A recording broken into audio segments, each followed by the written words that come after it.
Ito pong government funds heavily subsidizing yung housing programs for the poor.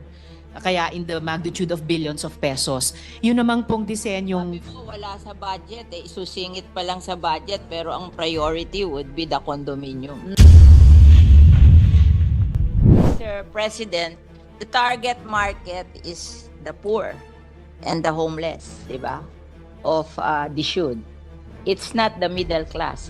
Can I get an answer from that? Kasi yung binasang mandate ni Senate Minority Pro Leader, it says that yung mandate nyo is for the homeless and the poor. Yes, Mr. President, good gentlewoman. And that is why sa existing budget ng NHA, meron nga din pong 1 billion pesos para sundin ang utos dun sa Mandamus at isa pang 1 billion pesos para sa housing for victim survivors of calamity. So, total of 2 billion sa NHA budget para pa lang sa dalawang programang yon. That's for the middle class. That's not for the poor. Ito pong government funds heavily subsidizing yung housing programs for the poor. Kaya in the magnitude of billions of pesos. Yun namang pong disenyong... Sabi mo, wala sa budget eh. Isusingit pa lang sa budget pero ang priority would be the condominium. Na sinasabi mo 3.2 million units by 2028. Yun ang question ko sa DSUD. Bakit pinaprioritize yung middle class when your mandate is to help the poor and the homeless? Yung pong binanggit ko, Mr. President, na mga ipopropose pa lamang ng DSUD na public rental housing at saka yung dalawa pa. Bukod po doon, yung existing na pinagkakagastusan ng gaan ng NHA. So why are you prioritizing the 3.2 million condominium for the middle class when your mandate is to help the poor and the homeless? Dapat yun ang first priority. In fact, that is our problem in Las Piñas. That yung inyong condominium na pinopropose, it's not for the poor and the homeless. It's for the middle class. So why are we providing houses for the middle class? They can buy from others because they can afford it.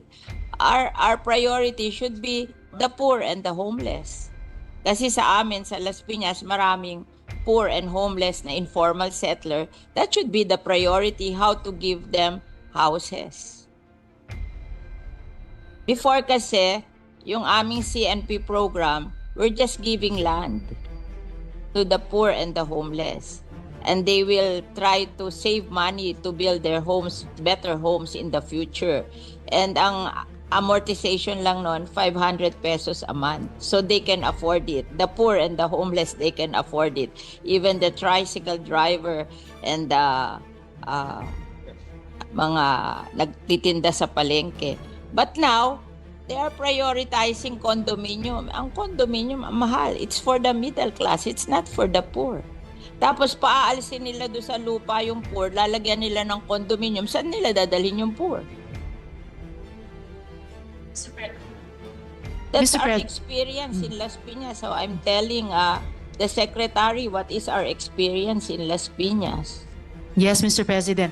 Nakikinig mabuti ang Secretary sa inputs ng ating mga colleagues sa bawat locality natin. Kasi lahat yan, pag pinagsama-sama, really give us the national situation sa housing na sinusubukang tugunan ng department. I think what the department is trying to do, Mr. President, good gentlewoman, ay sabay na trabahuin ito with government funds, prioritizing housing for the poor. Nakatira doon sa lupa, natatayuan nila ng condominium. Saan dadalhin yung mahihirap na cannot afford the condominium?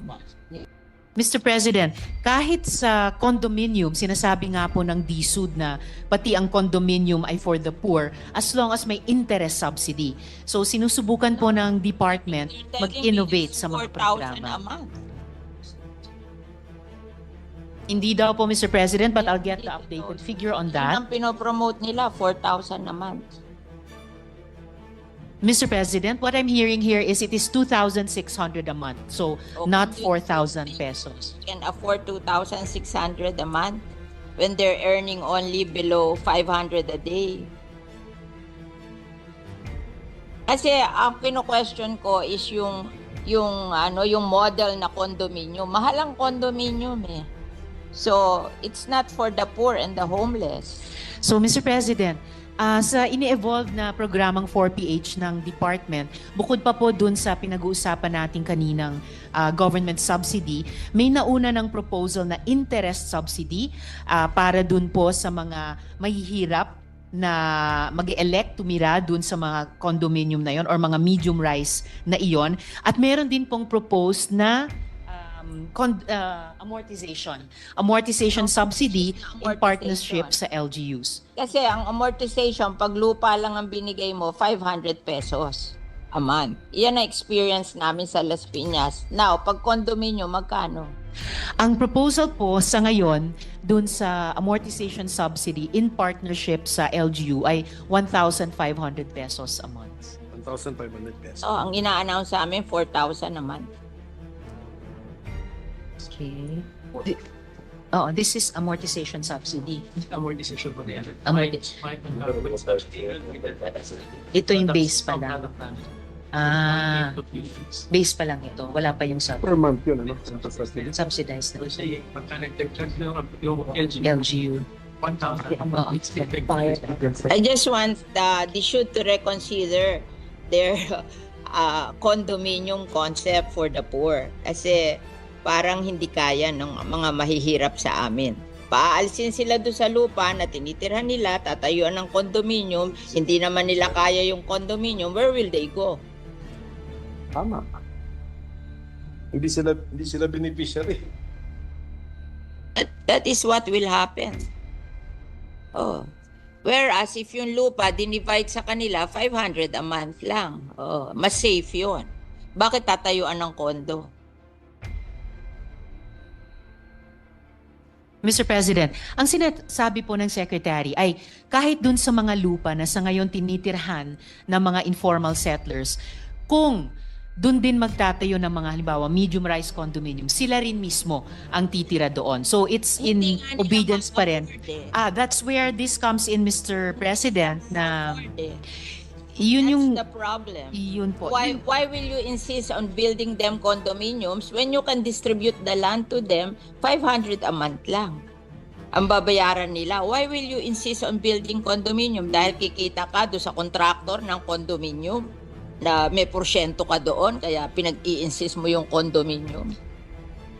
O Actually, bakit nyo ini-insist ang condominium? Payag naman yung mahihirap na i-distribute na lang yung land sa kanila and that's 500 a month.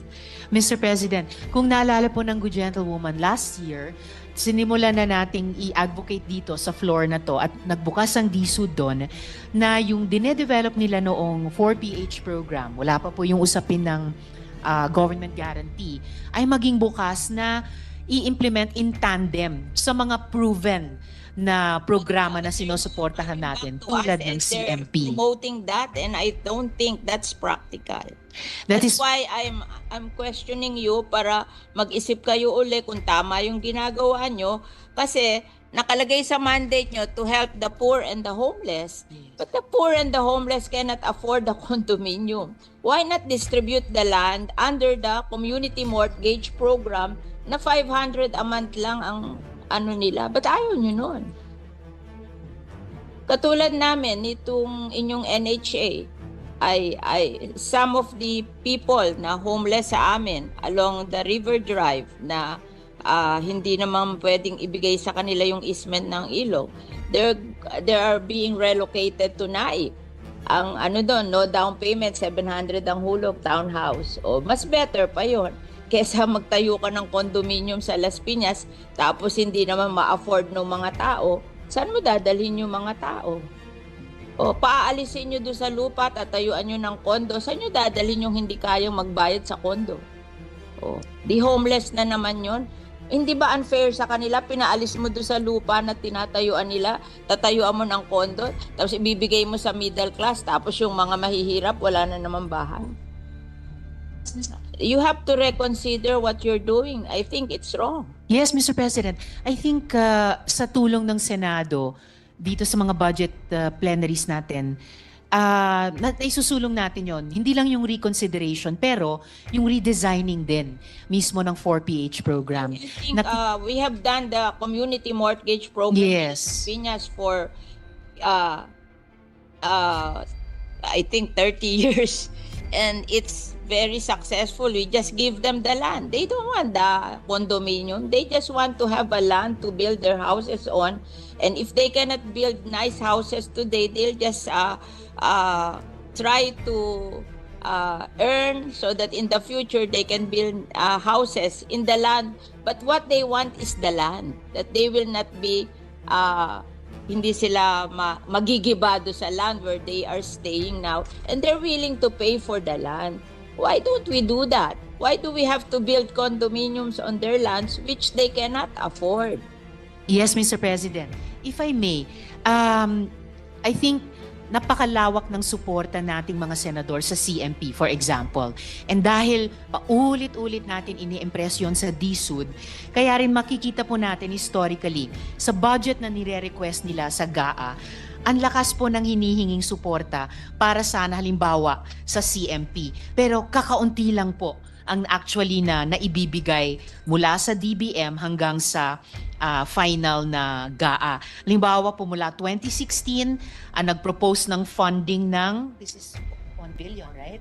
1 billion pesos hanggang sa 2024, hiniling ang 13 billion pesos. Nagsisimula po tayo dito sa Senado ng paniniwala sa CMP, paniniwala sa GLAD program. Kaya nga't nung unang pinresenta sa atin ng DSUD yung 4PH, itong dalawang programa ang katulad ng ibinangga natin sa 4PH, precisely to say what the good gentlewoman is saying, na hindi pwedeng i-abandona natin yung mga proven successful programs tulad ng CMP para sa isang totally new program. Kailangan yung mga proven, tried and tested components tulad ng CMP, i-sustain natin, and then you can see if new ideas like the 4PH at ngayon may kasamang government guarantee ay pwedeng sama-sama tugunan yung ating housing needs.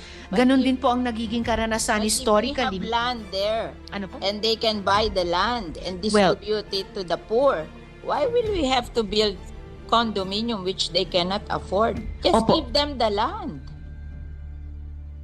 So it is actually up to us also now, Mr. President, kahit dun sa particular na programang sinusuportahan natin ng CMP. Nag-propose po itong representasyon ng 500 million pesos para sa CMP, pati po sa unprogrammed funds natin sa 2025.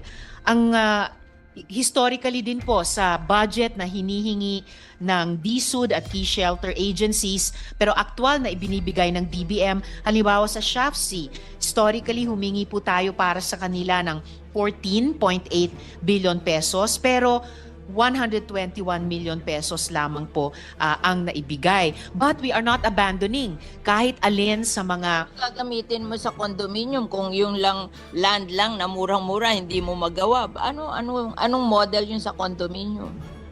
yes. You will say that it will be financed by the private sector. Yes, Madam Di Mr. ba, gagastusin President. din ng government yan. Di parang government din ang gumasta dyan.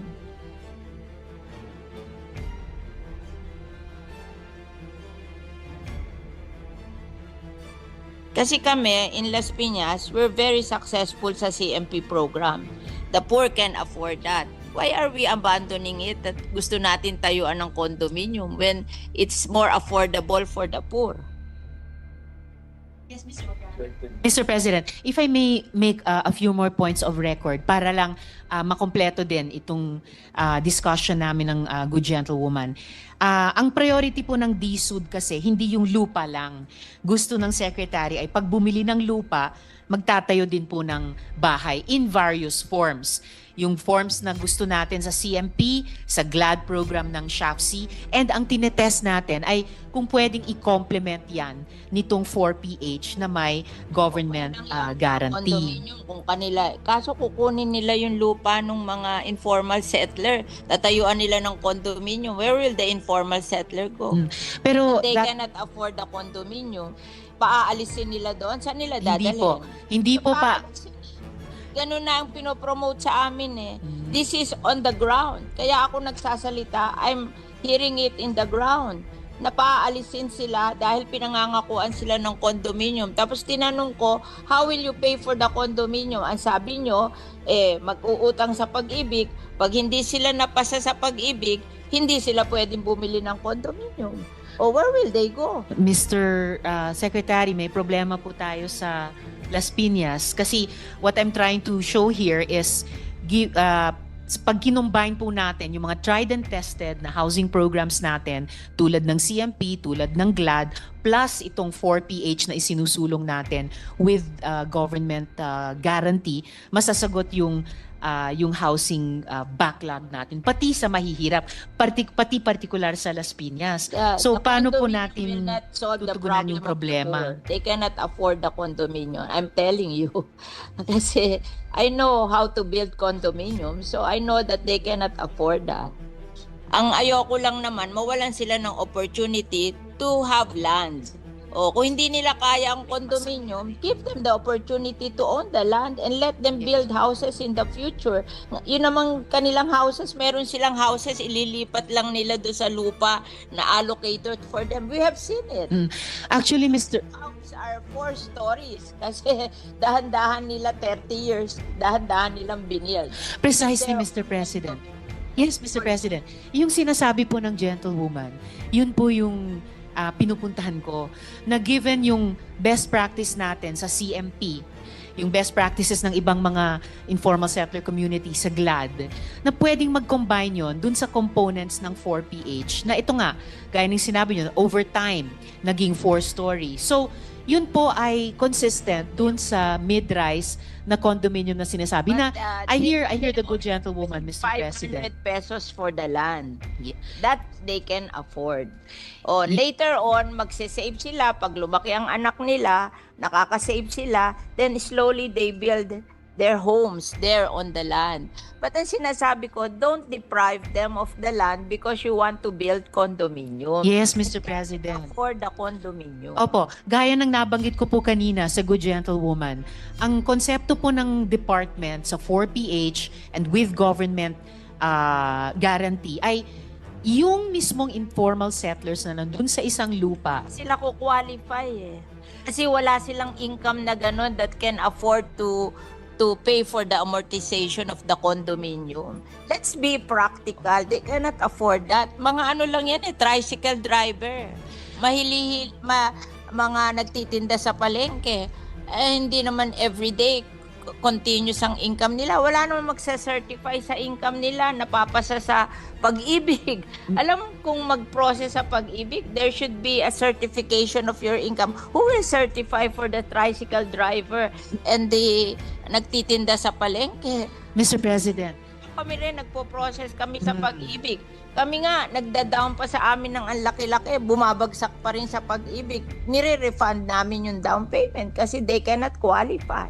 Mr. President, kahit sa 4PH na may government guarantee, may nakikitang importanteng papel ang Pag-ibig. But to get back to the important concern ng Good Gentlewoman, meron na po tayong proof of concept with informal settlers sa Bacolod. Tama po?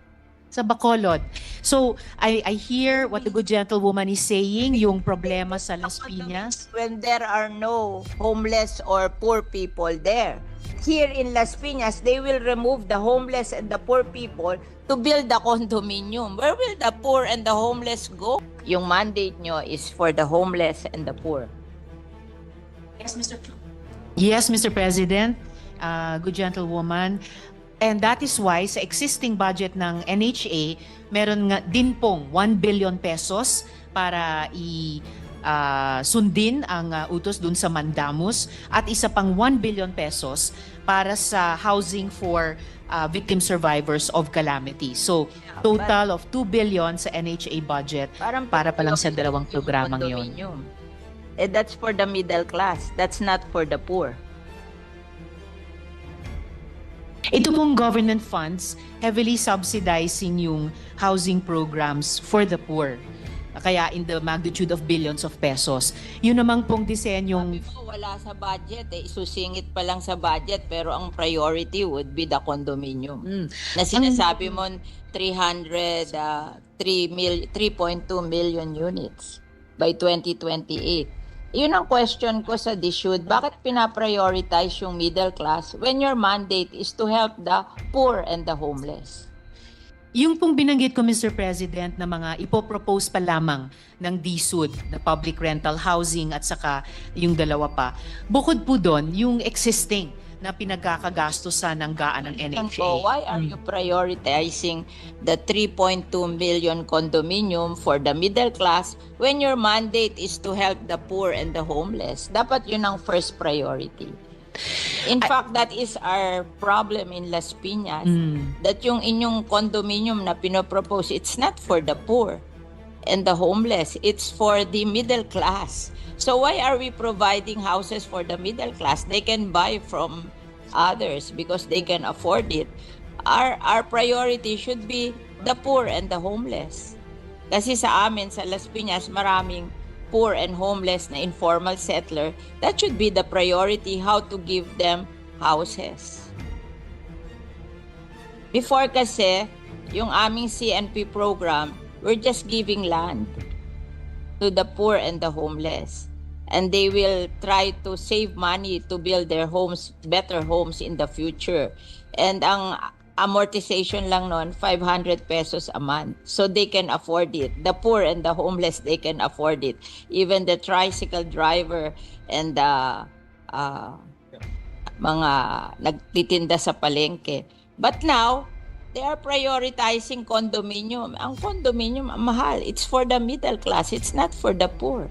Tapos paaalisin nila doon sa lupa yung poor, lalagyan nila ng condominium. Saan nila dadalhin yung poor? That's Mr. our Pres- experience in Las Piñas. So I'm telling the secretary what is our experience in Las Piñas. Yes, Mr. President. Nakikinig mabuti ang Secretary sa inputs ng ating mga colleagues sa bawat locality natin kasi lahat yan pag pinagsama-sama really give us the national situation sa housing na sinusubukang tugunan ng department. I think what the department is trying to do, Mr. President, good gentlewoman, ay sabay na trabahuin ito with government funds, prioritizing housing for the poor. Nakatira doon sa lupa, natatayuan nila ng condominium. Saan dadalhin yung mahihirap na cannot afford the condominium? Mr. President, kahit sa condominium, sinasabi nga po ng DSUD na pati ang condominium ay for the poor as long as may interest subsidy. So sinusubukan po ng department mag-innovate sa mga 4,000 a programa. month. Hindi daw po, Mr. President, but I'll get the updated figure on Yun that. ang pinopromote nila, 4,000 a month. Mr. President, what I'm hearing here is it is 2,600 a month. So not 4,000 pesos. Can afford 2,600 a month when they're earning only below 500 a day. Kasi ang kino-question ko is yung model na condominium. Mahal ang condominium eh. So it's not for the poor and the homeless. So, Mr. President, sa ini-evolve na programang 4PH ng department, bukod pa po dun sa pinag-uusapan natin kaninang government subsidy, may nauna ng proposal na interest subsidy para dun po sa mga mahihirap na mag-elect tumira dun sa mga condominium na yon or mga medium rise na iyon. At meron din pong proposed na amortization subsidy in partnership sa LGUs. Kasi ang amortization, pag lupa lang ang binigay mo, 500 pesos a month. Iyan ang experience namin sa Las Piñas. Now, pag condominium, magkano? Ang proposal po sa ngayon dun sa amortization subsidy in partnership sa LGU ay 1,500 pesos a month. 1,500 pesos. So, ang ina-announce sa amin, 4,000 a month. Okay. This is amortization subsidy. Amortization po na yan. Ito yung base pa lang. Base pa lang ito. Wala pa yung Per month yun, ano? subsidized na Kasi pagka nagdagdag na yung LG, LGU. 1,000. I just want the should to reconsider their condominium concept for the poor. Kasi parang hindi kaya ng mga mahihirap sa amin.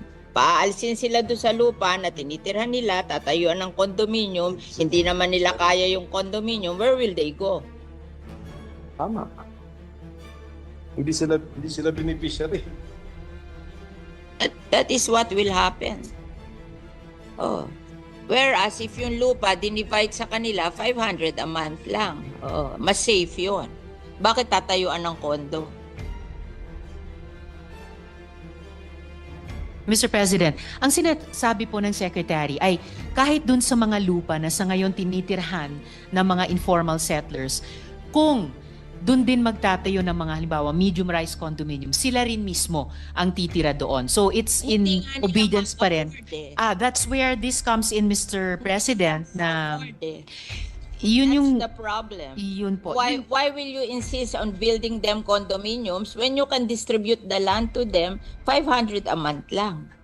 Ang babayaran nila. Why will you insist on building condominium? Dahil kikita ka doon sa contractor ng condominium na may porsyento ka doon, kaya pinag-i-insist mo yung condominium.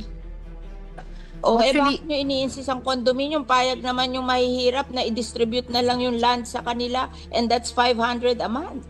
Mr. President, kung naalala po ng Good Gentlewoman last year, sinimulan na nating i-advocate dito sa floor na to at nagbukas ang DSUD doon na yung dinedevelop nila noong 4PH program, wala pa po yung usapin ng government guarantee, ay maging bukas na i-implement in tandem sa mga proven na programa na sinusuportahan natin tulad ng CMP. Promoting that, and I don't think that's practical.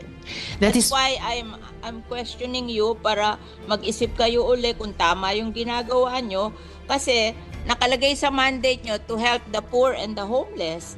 But the poor and the homeless cannot afford the condominium. Why not distribute the land under the community mortgage program na 500 a month lang ang ano nila? Ba't ayaw nyo nun? Katulad namin, itong inyong NHA, ay some of the people na homeless sa amin along the River Drive na hindi naman pwedeng ibigay sa kanila yung easement ng ilog, they are being relocated to Naik. Ang ano doon, no down payment, 700 ang hulog, townhouse. O mas better pa yon kesa magtayo ka ng condominium sa Las Piñas tapos hindi naman ma-afford ng mga tao. Saan mo dadalhin yung mga tao? O paaalisin nyo doon sa lupa, tatayuan nyo ng kondo, saan nyo dadalhin yung hindi kayang magbayad sa kondo? O, di homeless na naman yon. Hindi ba unfair sa kanila? Pinaalis mo doon sa lupa na tinatayuan nila, tatayuan mo ng kondo, tapos ibibigay mo sa middle class, tapos yung mga mahihirap, wala na naman bahay. You have to reconsider what you're doing. I think it's wrong. Yes, Mr. President. I think sa tulong ng Senado, dito sa mga budget plenaries natin, isusulong natin yon. Hindi lang yung reconsideration, pero yung redesigning din mismo ng 4PH program. I think we have done the community mortgage program Yes. in Piñas for I think 30 years, and it's very successful. We just give them the land. They don't want the condominium. They just want to have a land to build their houses on. And if they cannot build nice houses today, they'll just try to earn so that in the future they can build houses in the land. But what they want is the land. That they will not be, hindi sila magigibado sa land where they are staying now. And they're willing to pay for the land. Why don't we do that? Why do we have to build condominiums on their lands which they cannot afford? Yes, Mr. President. If I may, I think napakalawak ng suporta nating mga senador sa CMP, for example. And dahil paulit-ulit natin ini-impress yun sa DSUD, kaya rin makikita po natin historically sa budget na nire-request nila sa GAA, ang lakas po ng hinihinging suporta para sana halimbawa sa CMP. Pero kakaunti lang po ang actually na naibibigay mula sa DBM hanggang sa final na GAA. Halimbawa po mula 2016, nag-propose ng funding ng billion, right? 1 billion pesos hanggang sa 2024, hiniling ang 13 billion pesos. Nagsisimula po tayo dito sa Senado ng paniniwala sa CMP, paniniwala sa GLAD program. Kaya nga't nung unang pinresenta sa atin ng DSUD yung 4PH, itong dalawang programa ang katulad ng ibinangga natin sa 4PH, precisely to say what the good gentlewoman is saying, na hindi pwedeng i-abandona natin yung mga proven successful programs tulad ng CMP para sa isang totally new program. Kailangan yung mga proven, tried and tested components tulad ng CMP, i-sustain natin, and then Yeah, but you can see if new ideas like the 4PH at ngayon may kasamang government guarantee ay pwedeng sama-sama tugunan yung ating housing needs. Ganon din po ang nagiging karanasan but historically. if we have land there, Ano po? and they can buy the land and Well- distribute it to the poor, why will we have to build condominium which they cannot afford? Just Opo. give them the land. So it is actually up to us also now, Mr. President, kahit dun sa particular na programang sinusuportahan natin ng CMP. Nag-propose po itong representasyon ng 500 million pesos para sa CMP, pati po sa unprogrammed funds natin sa 2025. Ang historically din po sa budget na hinihingi ng DSUD at key shelter agencies pero aktual na ibinibigay ng DBM, halimbawa sa SHAFC, historically humingi po tayo para sa kanila ng 14.8 billion pesos pero 121 million pesos lamang po ang naibigay. But we are not abandoning kahit alin sa mga Gagamitin mo sa condominium kung yung lang land lang na murang-mura hindi mo magawa. Anong model yun sa condominium? yes. You will say that it will be financed by the private sector. Yes, Madam Oo, Mr. gagamit President. din ng government yan. Di parang government din ang gumasta dyan.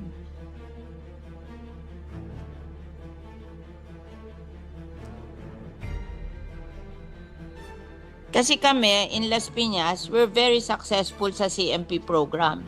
The poor can afford that. Why are we abandoning it that gusto natin tayuan ng condominium when it's more affordable for the poor? Mr. President, if I may make a few more points of record para lang makompleto din itong discussion namin ng good gentlewoman. Ang priority po ng DSUD kasi hindi yung lupa lang. Gusto ng Secretary ay pag bumili ng lupa, magtatayo din po ng bahay in various forms. Yung forms na gusto natin sa CMP, sa GLAD program ng SHAFC, and ang tinetest natin ay kung pwedeng i-complement yan nitong 4PH na may government guarantee. Condominium kung kanila. Kaso kukunin nila yung lupa ng mga informal settler. Tatayuan nila ng condominium. Where will the informal settler go? Pero They that- cannot afford the condominium. Paaalisin nila doon. Saan nila hindi dadalhin? po. Hindi po pa. Ganun na ang pinopromote sa amin eh. This is on the ground. Kaya ako nagsasalita, I'm hearing it in the ground. Napaalisin sila dahil pinangangakuan sila ng condominium. Tapos tinanong ko, how will you pay for the condominium? Ang sabi nyo, mag-uutang sa Pag-ibig. Pag hindi sila napasa sa Pag-ibig, hindi sila pwedeng bumili ng condominium. O where will they go? Mr. Secretary, may problema po tayo sa Las Piñas kasi what I'm trying to show here is pag kinumbine po natin yung mga tried and tested na housing programs natin tulad ng CMP, tulad ng GLAD, plus itong 4PH na isinusulong natin with government guarantee, masasagot yung housing backlog natin, pati sa mahihirap, pati particular sa Las Piñas. So, The paano po condominium will natin not solve the tutugunan problem yung of the problema? poor. They cannot afford the condominium. I'm telling you. Kasi I know how to build condominium, so I know that they cannot afford that. Ang ayoko lang naman, mawalan sila ng opportunity to have land. O kung hindi nila kaya ang condominium, give them the opportunity to own the land and let them build houses in the future. Yun namang kanilang houses, meron silang houses, ililipat lang nila doon sa lupa na allocated for them. We have seen it. Actually, Mr. House are 4 stories kasi dahan-dahan nila 30 years, dahan-dahan nilang binild. Precisely, Mr. President.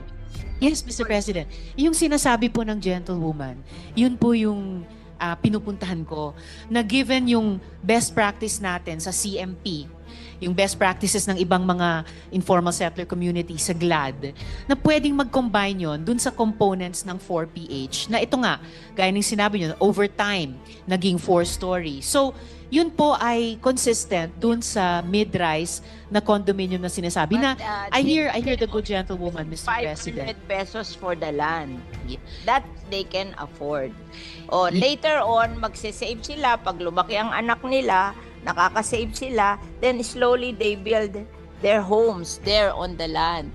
But ang sinasabi ko, don't deprive them of the land because you want to build condominium. Yes, Mr. President. For the condominium. Opo, gaya ng nabanggit ko po kanina sa Good Gentlewoman, ang konsepto po ng department sa 4PH and with government guarantee ay yung mismong informal settlers na nandun sa isang lupa. Sila ko qualify eh. Kasi wala silang income na gano'n that can afford to pay for the amortization of the condominium. Let's be practical. They cannot afford that. Mga ano lang yan eh, tricycle driver. Mga nagtitinda sa palengke.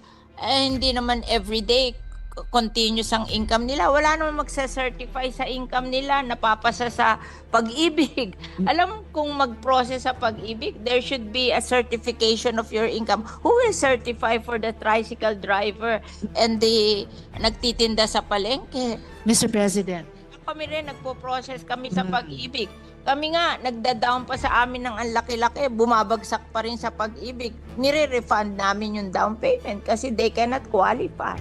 Mr. President, kahit sa 4PH na may government guarantee, may nakikitang importanteng papel ang pag-ibig. But to get back to the important concern ng Good Gentlewoman, meron na po tayong proof of concept with informal settlers sa Bacolod. Tama po? Sa Bacolod. So, I hear what the Good Gentlewoman is saying, yung problema sa Las Piñas. When there are no homeless or poor people there. Here in Las Piñas, they will remove the homeless and the poor people to build the condominium. Where will the poor and the homeless go?